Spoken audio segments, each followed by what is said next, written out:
All right, it's day 15 of 30 of talking to the camera and my journey doing so. This one's a little bit different. If I had to walk you through everything I needed to do in order to set up my tripod the way it is right now, it'd be quite the funny experiment. Hopefully, it doesn't fall by the sway in the wind. But yeah, today I'm out here at the beach in Cabo San Lucas. The wind's blowing, the sun's shining. Got all of these beautiful rocks around me, the waves splashing in the background. Definitely too rocky to get into that water, but yeah, beautiful time. Traveling yesterday, all of the pandemonium I talked about in yesterday's video, settling in and reflecting on it this morning as I was journaling, just brought up immense feelings of gratitude. Again, to even be able to come to a place like this, I know not everybody's in position to do so.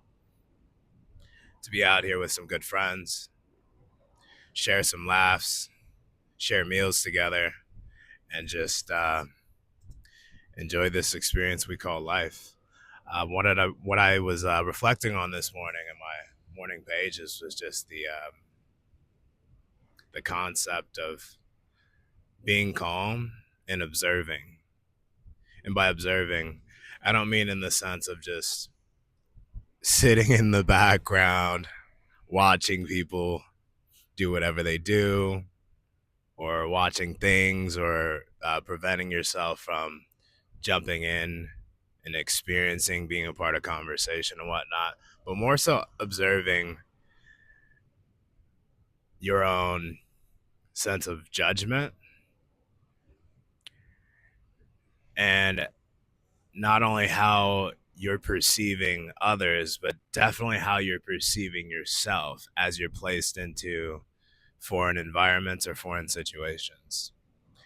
And why that was on my heart was just more recently, since starting this talking to the camera journey, I've really been reflecting on this concept of purpose, which we all hear thrown around a lot. And I found that the more I think about purpose, the more I stray away from what I feel is right in my heart in the first place to step into. And the more I think about purpose, the more that I'm straying away from what God has laid out for me, because I'm of the belief now that finding purpose or stumbling upon purpose is not a thought experiment. It's more a feeling exercise of anything else. It's really the concept of shedding away the old layers of who you thought you were, and instead stepping into that realm of being more of who you already are, but just forgot about being. So in that process of observing and being calm, the calm comes first, because without being calm in mind, you tend to just be so scatterbrained with all these thoughts that shroud your real ability to perceive what's actually in front of you. You make up these scenarios in your head, you put definitions on something, you judge someone a certain way with how they're behaving, and you forget about the splinter in your own eye. I forget how that saying goes. But um, yeah, the calm piece is just being into that state, however you get there, whether that's through meditation, stream of consciousness journaling, like I've spoken on before, to where you can now observe your thoughts and not attach yourself to any of them, as you just are in the moment. And then by observing, when you're in that calm state, at least how I've come to know it, is you're now able to be in a position where anyone around you, you're not immediately casting labels or casting judgment onto them, but now you can meet them where they're at.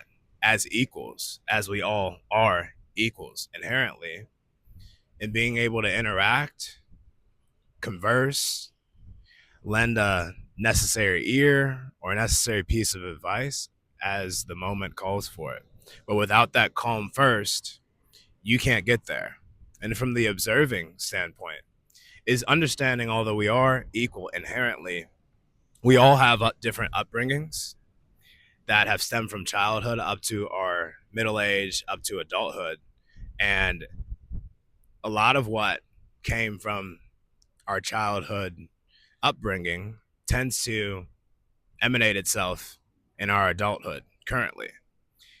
And that can be a good thing or it could be a terrible thing. Depends on how you see it. But whether it's aspects of insecurity or social anxiety or being a bit too tense or telling when someone's a bit too tense and holding back on expressing themselves just for fear of being judged or for whatever that may be.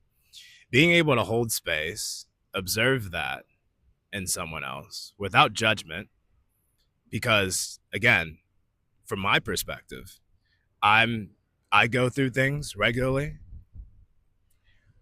and who am I to sit here and judge another person for what they seem to be expressing currently with how they're holding themselves, showing up, how they're talking, so on and so forth.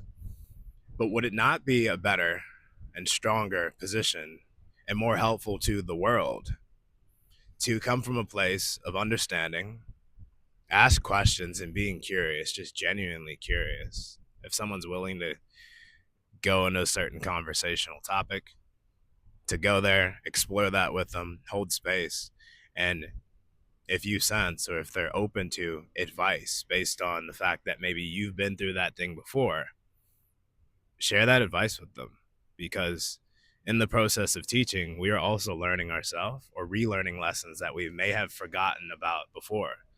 And some of the best lessons come to us through stories that we can repeat from times in the past or times now in the present, and with where we might be headed in the future. So that was a bit of a ramble, but it felt right to say.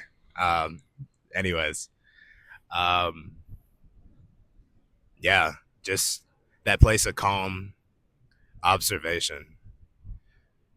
Calm is so key these days, and truly one of the best ways to reach that state of calm, as far as I've found it, is just being out in nature like this. Because when you're out in nature, yes, your mind can try and go haywire and try to address everything. Be like, why does that rock formation look like that? Why is that crab walking on that rock like that?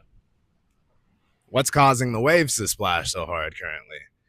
Yeah, it'll go through these moments of trying to define things, but ultimately, when you're out in nature, there's some sense of just equanimity. Just you feel present. You're around things that aren't man-made, and you feel small for a bit. Small in the sense of, in the grand scheme of things, you have this place on Earth and this space you're taking up, but there's over 7 billion, 8 billion people on the planet that have their own small space on Earth in ways in which they are going to interact and bring forth whatever form of value that is to this world. And so in nature, it's a good way to remove yourself from the constant buzz and humming of different thought patterns, comments, opinions, being able to just sit in stillness and let the spirit talk to you. And as I was journaling earlier, the spirit was talking to me to come out here, set up my phone in some way I could, like I have on my tripod, and just speak to the camera again. So not just a part of this journey, but hopefully in a way in which something I'm sharing may resonate with somebody and spurs them into a different form of thinking, a different form of being. Because if you get the being right, the doing comes naturally, and then you can have whatever you desire. So, this has been day 15 of 30 of my talking to the camera journey. Again, out here, this beautiful beach in Cabo San Lucas. And until tomorrow, we will speak and meet again. Thanks for listening.